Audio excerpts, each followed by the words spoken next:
சிறுகடிக்க ஆசை சீரியல்ல சும்மா கடந்த செங்க ஊதி பெருசாக்குன கதையா இந்த விஜயா அந்த அம்மாவுக்கு லஞ்சம் கொடுக்க போய் அந்த அம்மா வீடியோ எடுத்து வச்சுக்கிட்டு முதல்ல இந்த பணத்தை எடுமா, நீ எனக்கு லஞ்சம் கொடுக்க முயற்சி பண்ணல, அதை நான் வீடியோ எடுத்துக்கிட்டேன் பாரு நான் என்ன பண்றேன் அப்படின்னு சொல்லி விஜயாவை திட்டிட்டு அந்த அம்மா போயிடுது.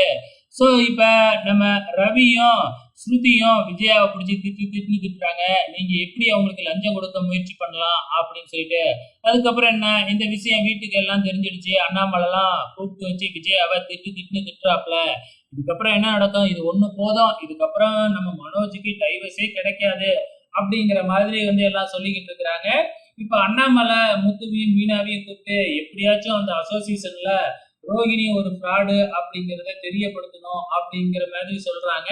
இப்ப முத்துவும் மீனாவும் என்ன பிளான் பண்றாங்க அப்படின்னா, நம்ம மனோஜே அழைச்சிக்கிட்டு போயிட்டு அந்த அம்மா கிட்ட பேச வைப்போம், தான் பக்கம் என்ன நியாயம் இருக்கு, ரோகிணி எப்படியாப்பட்டவ அப்படிங்கிறது மனோஜ் வாயாலேயே சொன்னாதான் அந்த அம்மா நம்பும் அப்படின்னு பிளான் போட்டு மனோஜை போய் கடையில கூப்பிட்டா மனோஜ் இருந்துக்கிட்டு, நான் எதுக்கு அந்த அம்மா பார்க்கணும், எது நடந்தாலும் நடந்துட்டு போகுது, நான் எதா இருந்தாலும் பாத்துக்கிறேன், அப்புறம் எதுக்கு கோர்ட் இருக்கு, நான் எவ்வளவு பெரிய ஆளு, அந்த அம்மா நான் பாக்குறதா அப்படிங்கிற மாதிரி பாத்தீங்கன்னா மனோஜ் முத்து மீனா கூப்பிட்டு வரவே மாட்டேன்ட்டாப்ல.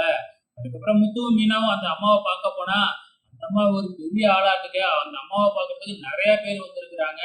ஸோ அதுக்கப்புறம் அந்த அம்மாவை பார்க்காம நேரா வீட்டுக்கே வந்துடுறாங்க. வீட்டுக்கு மறுபடியும் மனோஜை கன்வின்ஸ் பண்ணி பாக்குறாங்க. ஆனா இந்த மனோஜ் இருந்துகிட்டே பயங்கரமா சீனை போட்டுக்கிட்டே வரவே முடியாது அப்படிங்கிறப்ப கொஞ்ச நேரத்துல ஸ்வேதா வீட்டுக்கு வராங்க. அவங்க எதுக்காக வராங்க அப்படின்னு பாத்தீங்கன்னா, இப்ப அந்த அமைப்பை பத்தி பாத்தீங்கன்னா சில இன்ஃபர்மேஷன் எல்லாம் எடுத்துக்கிட்டு வராங்க. இந்த மாதிரி ஒரு கம்ப்ளைண்ட் வந்தது அப்படின்னா முறைப்படி உங்களுக்கு ஒரு நோட்டீஸ் அனுப்புவாங்க, அதாவது டைவர்ஸ் கேஸ வாபஸ் வாங்க சொல்லி நோட்டீஸ் அனுப்புவாங்க. அப்படி நீங்க எந்த ரெஸ்பான்ஸும் பண்ணல அப்படின்னா அந்த சங்கத்துல இருந்து நிறைய பேர் உங்க வீட்டு முன்னாடி ப்ரொடெஸ்ட் பண்ணுவாங்க. ஸோ இது மீடியாவிலலாம் வரும், உங்க பேரு கெட்டு போகும், உங்க கடைக்கே கூட ஆபத்தா போகும் அப்படின்லாம் சொல்லிக்கிட்டு இருக்கிறாங்க. ஸோ அப்பயும் நீங்க எதுவும் பண்ணல அப்படின்னா போலீஸுக்கு கம்ப்ளைண்ட் பண்ணுவாங்க. அதுக்கப்புறம் என்ன, அவங்க அம்மாவையும் உங்களையும் பாத்தீங்கன்னா போலீஸ் அரெஸ்ட் பண்ணிக்கிட்டு போவோம், இதுதான் நடக்க போகுது அப்படின்னு உடனே நம்ம மனோஜ் பயந்துகிட்டு இருக்கிறாப்ல. ஸோ அப்கமிங்ல என்ன நடக்கும் அப்படிங்கிறத பொறுத்திருந்து பார்க்கலாம்.